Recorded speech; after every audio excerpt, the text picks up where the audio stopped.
All right, so everyone, we are going to take a quick tour here today of the plant and some different types of plant cells. So I am Mr. Messenger. You have my email there. Hopefully, you've kind of previewed a little bit about plants in the first part of week 10. And this is an app that actually I have on my iPhone. So you're seeing my phone screen here stream to this video. So it's going to open up and I'm going to have these four options to explore: the stem or the trunk, the roots, the flower, and the leaves. So let's just kind of start first and foremost at where a plant really starts growing, which is in the root system. And really within the root, where we want to focus for a plant is at the root tip. So it's going to load up here and we're going to get to see this root tip in real time. So you can see the root tip here, and it tells me I should swipe my screen to bring water to the root. So I'm going to go ahead and do that. And you're going to see these water drops like you might get from rain or from watering the garden. And you're going to see them kind of appear, and they are going to get absorbed into the root. So this is just one root hair on the root tip. And we can actually see some different types of cells. So these yellow cells are what we call the root cap. And the root cap has special cells that help the plant know which way is up and which way is down. So if you've ever wondered, hey, how come I can put a seed in the dirt, or in a sunflower seed in a cup and it'll grow, and plants always grow roots down, leaves up. They never grow upside down. And that's kind of due to this tissue. These cells know which way is up and which way is down due to some complicated chemical processes. These red cells are super important. So those are the meristem. And the meristem is where there actually is new cell growth. So if you've ever seen a baby plant and then it grows and its roots get longer, that lengthening in the root comes from those red cells, the meristem. They kind of keep pushing the yellow part down and the blue part up, and they grow and grow and grow and get the plant to be taller. And finally, that blue tissue, those blue cells, those are vascular tissues, which include the xylem and the phloem. And these are two types of cells that transport water and dissolved food, so the carbohydrates and sugars the plant needs. So the xylem transports water and minerals, and the phloem transports food. So we're going to head back to the Tree of Life here, to the main page. And so now that we've looked a little bit at roots, let's go ahead and let's take a look at the next part of a plant, which would be the trunk or the stem. And we're going to explore what a stem looks like here for a plant. So you can see that a stem's main job is to get water and nutrients up into the plant. So stems provide support to their structural. They support the leaves and the flowers and the branches, but they also have a lot of tunnels in them that help get water and nutrients as well as food from the roots, where they get absorbed in the dirt, all the way up to the leaves, where they need to be used to make sugars and to actually grow. So if you look here, the blue part, that's the xylem flow. Water and minerals are sucked up in the roots, like we saw on the last page, and they actually go up into the leaves so that the plant gets water and the leaves can stay nice and green. We'll learn in week 11 with photosynthesis why water is used for plants.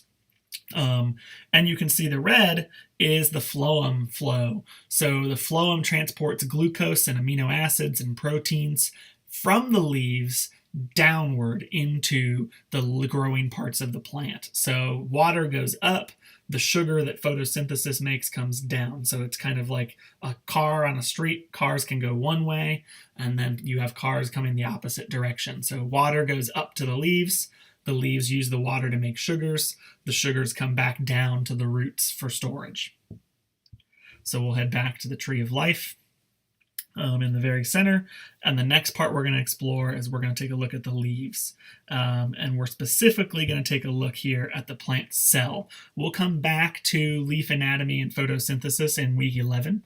But in the plant cell, there's some main differences. Now, we learned about cells back in an earlier week, but a plant cell is kind of specific. So I'm going to zoom in here, and you can see all the organelles. So here in pink, we've got the nucleus. So you can see that pink circle with a ball inside it, the crystal ball inside it. That is where the DNA lives. That's where all of the plant's genetic material and directions for how to work are stored. Outside of the nucleus, this dark maroon red thing, those are ribosomes, and those are protein factories. We'll talk about those a little bit later.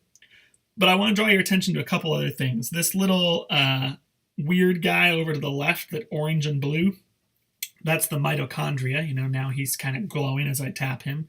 You can kind of see him changing. The mitochondria is where we actually break down and create molecules to create ATP, that energy we need for the cell. Mitochondria have these weird folds in them, and they kind of look like little bugs or something. Those are super important. Animal cells use them for cellular respiration, but plant cells have them too. And now I want to draw your attention to this big purple one in the middle that I clicked on. You can kind of see him growing, and you can see all the little dots inside him. This is a vacuole.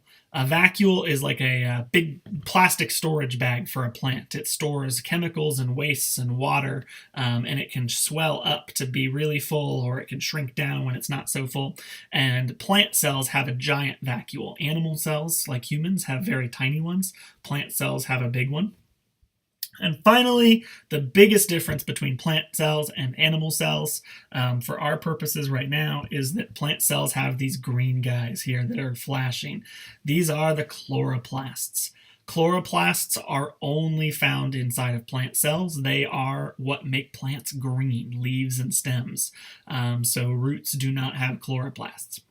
Chloroplasts contain a special chemical called chlorophyll. So chlorophyll fills up a chloroplast, and that is the magic chemical that makes light from the sun with water into sugar for plants to use for food and for us to eat. When we eat plants and we eat leaves, or when we eat meat, we're still really eating plants, because cows and pigs for beef and steak and pork chops and chicken, they all eat plants. So they turn plants into their meat, and then we harvest their meat when we process cows and chickens and pigs. So everything kind of comes from the sun and from these green flashing molecules called chloroplasts.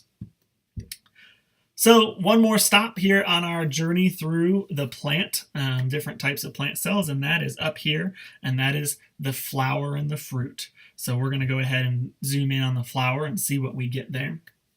So in this case, we're going to talk a little bit about pollination, which we're going to tap to send pollen. And you can see, oh, there's some pollen. Oh, it's going to find its way right onto that flower. So what's going on here?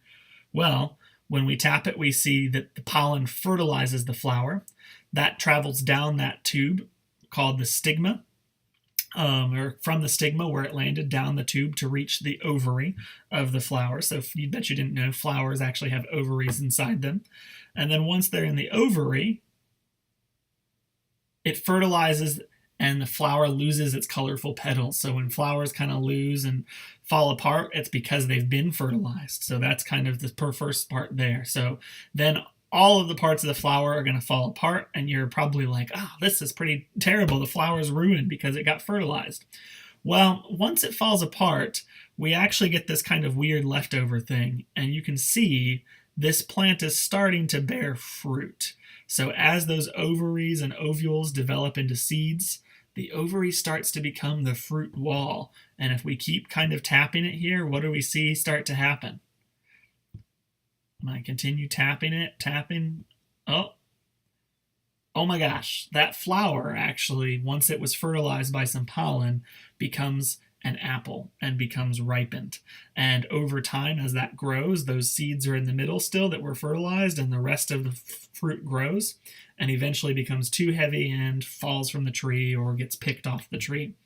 So a lot of people don't understand or don't realize that fruits like apples and oranges and those types of things actually come from flowers. A flower has to die and lose its petals and kind of become ugly in order for those types of fruits to happen. It also brings an important point about bees. So a lot of people don't like bumblebees, and they don't, they swat at bees because they think they sting. But remember that for that fruit to show up, it had to be pollinated. You had to have pollen delivered to the flower from a different flower.